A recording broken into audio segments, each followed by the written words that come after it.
जी किसान भाइयों, उम्मीद करता हूँ आप सब खैर वाफिस से होंगे। जी आज आपको बताएंगे इस वीडियो क्लिप में कि जो धान की फसल है, जिसमें आप कल एक भाई का मैसेज आया है कमेंट में, तो उन्होंने पूछा है जो डीएपी है या एमएपी है वो कद्दू करने से पहले डालनी चाहिए कि कद्दू करने से बाद में डालनी चाहिए। तो आपको बताते हैं कि कद्दू करने से पहले डालने से क्या फायदे हैं और बाद में डालने से क्या नुकसान है। तो ये आपको वीडियो क्लिप में साइड पे नजर आ रहा है कि एक भाई ने ये फसल के ऊपर ना जो छिब्बड़ होते हैं, जिसे हम देसी जुबान में छिब्बड़ कहते हैं, जिसे एलजी कह सकते हैं जी, एल्गम ब्लूम होते हैं ये एलजी डेवलप हो जाते हैं ऊपर। तो इसका नुकसान क्या होता है, जो आप फास्फोरस की खाद डीएपी डालते हैं जिसका फास्फोरस होती है जो, तो उससे ये होता है कि जो आपकी फसल जोन सी होती है ना, जो ये जो पौधे होते हैं आपके जो डेवलप हो रहे होते हैं, तो ये दबाव में आ जाते हैं, जिससे फास्फोरस जो सी होती है वो 40 से 45%, ज्यादा तो नहीं मैं कहूंगा, 40 से 45% जो सी होती है वो इसके ऊपर इससे खुराक जो सी आप देते हैं डीएपी की या एमएपी किसी भी खाद की आप खुराक देते हैं, तो वो इसके अंदर छिब्बड़ डेवलप हो जाते हैं, एलजी डेवलप हो जाते हैं। तो इसके नुकसान क्या है? इसके नुकसान ये है कि अगर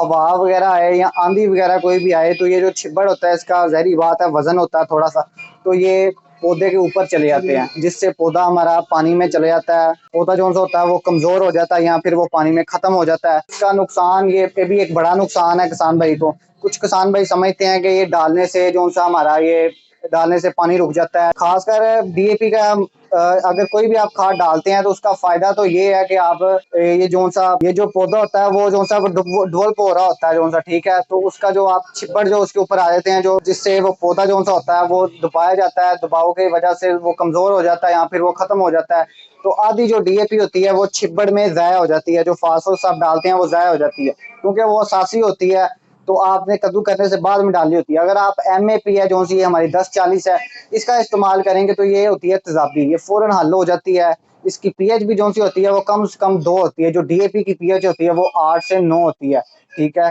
तो डीएपी जो सी खाद होती है कद्दू करने से बाद में डालने तो वो नुकसान हो जाता है, उसका फायदा नहीं होता। तो हमें ये आप देख रहे हैं स्क्रीन के ऊपर ये पौधे भी कुछ हैं जो मर गए हैं छिब्बड़ की वजह से, ठीक है, ये एलजी की वजह से ये खत्म हो गए हैं, तो जिससे हमें सबसे बड़ा नुकसान होता है किसान भाई। तो आप ये एमएपी का इस्तेमाल करके ना, पहले मैं बताता हूँ कि मेरे कमेंट के मुताबिक या किसी को भी किसान भाई को समझ आ रही होगी कि कद्दू करने से पहले आपने जमीन में ये एमएपी मिक्स करके फिर कद्दू फिर करेंगे तो आपको इसका इंशाल्लाह आपकी जो एंड तक आपकी जो फसल है उसकी जो भी आप खाद डालेंगे उसको न्यूट्रिएंट पूरे मिलेंगे, पूरा उसको फायदा मिलेगा। तो इंशाल्लाह आपको इस वीडियो क्लिप की समझ आ रही होगी। अगर मजीद मालूमात के लिए आप दिए गए नंबर पर रब्ता कर सकते हैं, तो यहाँ हमारी दुकान पर भी आके मजीद मालूमात हासिल कर सकते हैं। तो हमारे पास ये एमएपी अवेलेबल भी है 1040, ऑर्डर करने के लिए रब्ता कर सकते हैं। जी शुक्रिया, जज़ाकल्लाह, अस्सलाम वालेकुम।